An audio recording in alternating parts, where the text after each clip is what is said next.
Hi guys, and welcome to this sort of side video relating to Pascal's triangle. Now, you're going to turn and say, well, who on earth is Pascal? Well, here he is. A fine looking chap, if I do say myself, with long flowing locks. Very in vogue for hair fashion at this moment in time. Obviously, everybody in the world seems to want to have long hair.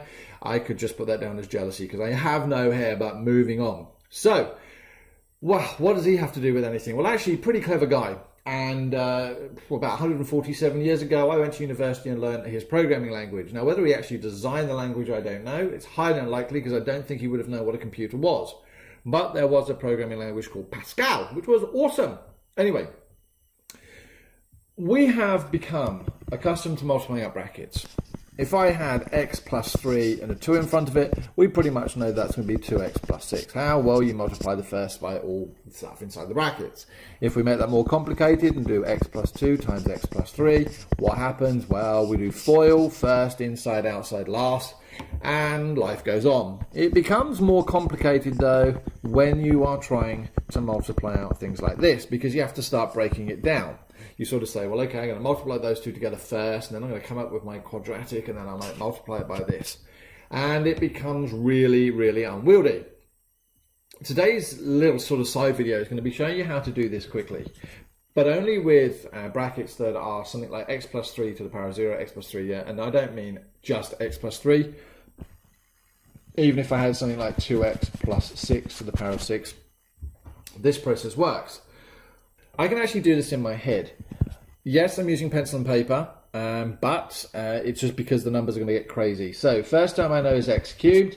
The next term I happen to know is 3x squared times 3. Then I get 3x times 3 squared. And then I get 3 cubed, which turns out to be x cubed plus 9x squared plus 27x plus 3, 9, 9, 9, 9, 18, 27. God, that was crazy. I got stuck in a loop. Wow. But what about if I told you we had x plus 3 to the power of 7? Could I do that in my head? Absolutely. Maybe not so much in my head, but watch what I'm going to do. I know the first term is actually going to be x to the power of 7. The next one is actually going to be 7 x to the power of 6 times 3 to the power of 1. My next term is actually going to have a number, and I can't work that out in my head at the moment, but I'll show you how to. X to the power of 5 times 3 to the power of 2. Plus, my next term is going to be x to the power of 4 times 3 to the power of 3.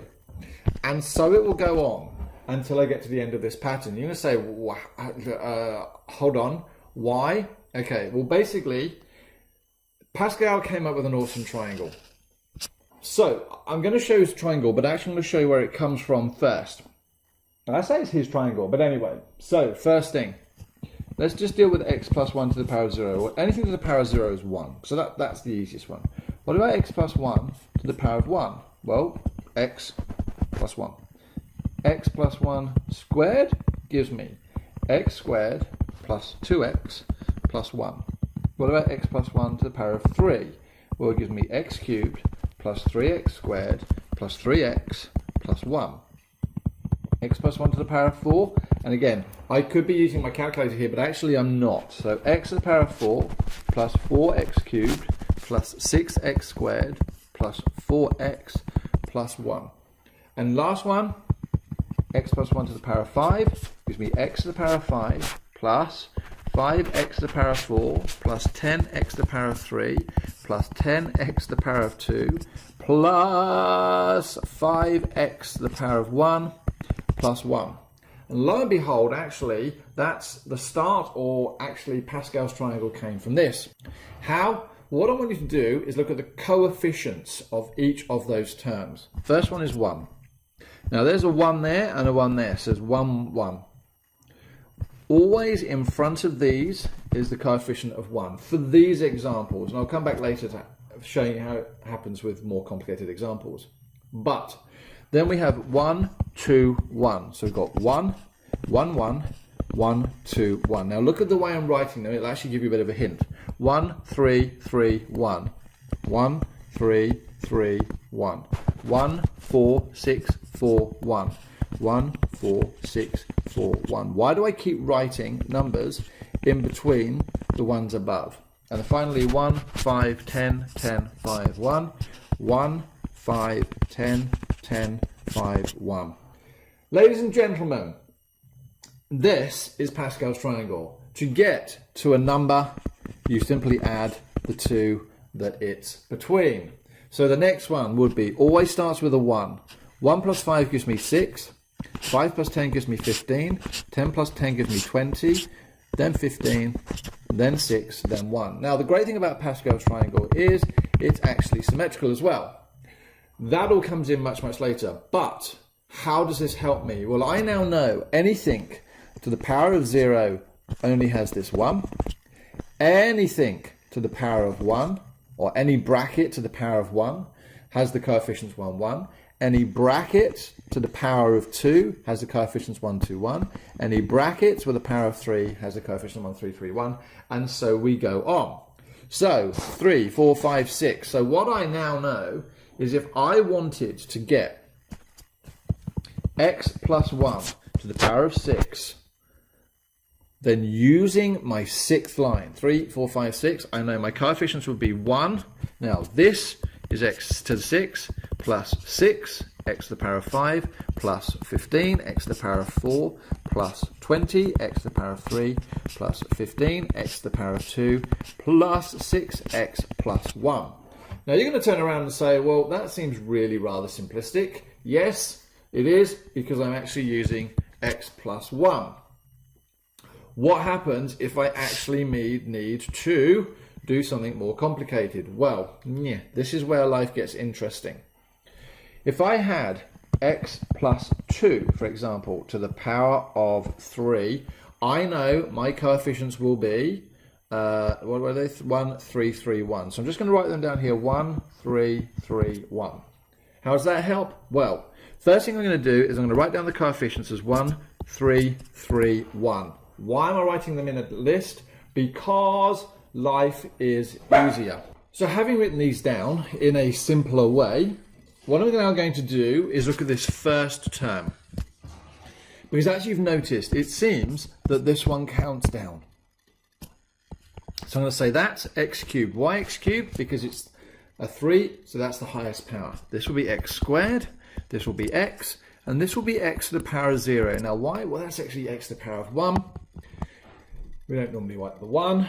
And then I'm going to leave the x to the power of 0 for just a moment, because it actually highlights something a bit later on. Now, the funny thing is, when we have a number that isn't 1, this number here actually counts up. So this becomes 2 to the power of 0, 2 to the power of 1, 2 squared, and 2 cubed.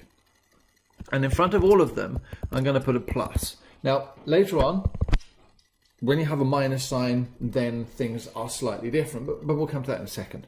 Now, I'm just going to actually simplify these. So 2 to the power of 0 becomes 1, so that just becomes x cubed. Plus 2 to the power of 1 is 2. We're going to times it by this 3 here, which gives me 6x squared. Plus 2 squared is 4, times 3 is 12x. And then we're going to do plus 2 to the power of 3 is 2, 4, 8. Times it by 1 is 8, and times it by 1 is 8 as well. So I can now say that that multiplied out is x cubed plus 6x squared plus 12x plus 8. And if you don't believe me, put it into your calculator and it will work it out for you. Woo! Another example. What about if this was, let's do a minus 4, for example. Actually, let's do with 3. I can do that easier in my head. And again, we'll do it, let's do it to the power of 4. So my fourth row is 1, 4, 6, 4, 1. So I'm going to write 1, 4, 6, 4, 1. The a terms count down. So a to the power of 4, because it's floaty 4, a cubed, a squared, a, and a to the 0.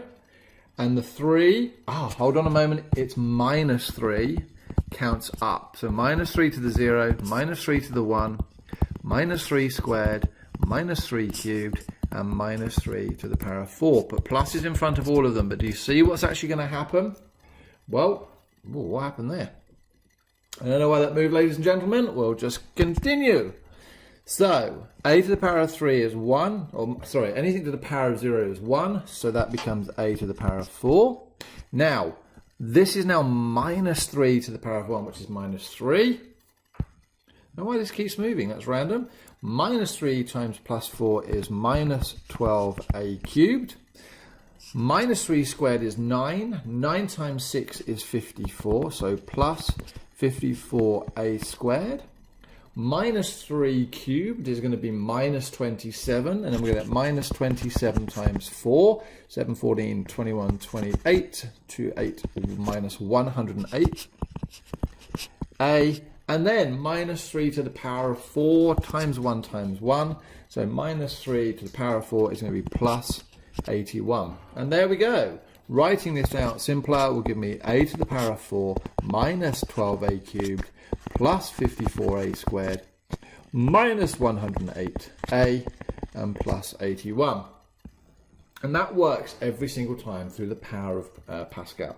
Last thing, if we had 2a plus b to the power of 3, I'm just going to choose it so that I can actually do these in my head. Again, 1, 3, 3, 1. So b goes 1, 3, 3, 1.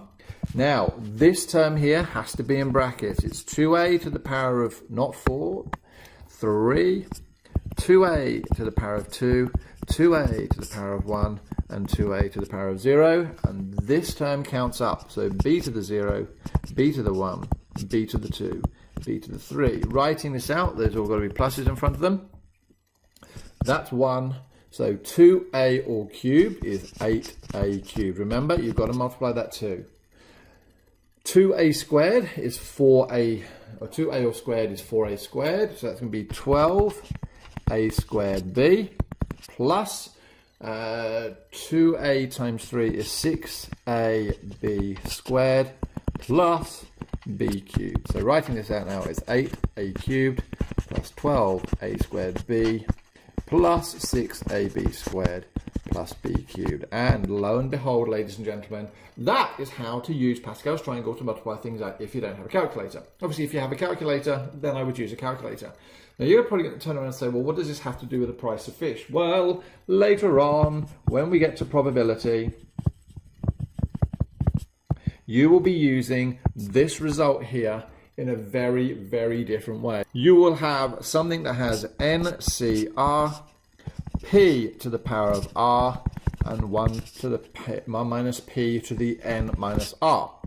Now you're going to look and say, that looks revolting. What on earth does that have to do with Pascal's triangle? Well, actually, interestingly, this NCR actually helps us find the coefficients of all of the sections in Pascal's triangle if we know N, the highest power, and R, which term we're dealing with. So this actually is my first term, my second term, my third term, and my fourth term. It's slightly hard than that. Don't get too excited. P is my probability of success, and that is my probability of failure. And this just tell you that the numbers always add up to N. So what am I trying to say here? If you look at 8a cubed, and I'm going to do b to the 0, plus 12a squared b to the 1, plus 6ab squared plus b cubed, if you add the two individual powers, you will notice they always add to 3. Why? Because the highest power here was 3. These values here can actually, in part, be found using this NCR thing, which is on your CAS calculators. And so please just be aware that all of this stuff here on Pascal's triangle, whoa, that was the previous lesson. We went just a bit too far there. So just be aware that all of this stuff actually has huge significance later on in the course. All right, I'm done. Thanks very much for listening. I look forward to seeing you next lesson. Hey guys, if you've enjoyed watching this video, why not tune in and subscribe to get updates of when I do other videos. Alternatively, click this video that's coming up now, or just zip on over to mathsguru.com, maffsguru.com, where you can actually access all the videos in a nice, easy to use way.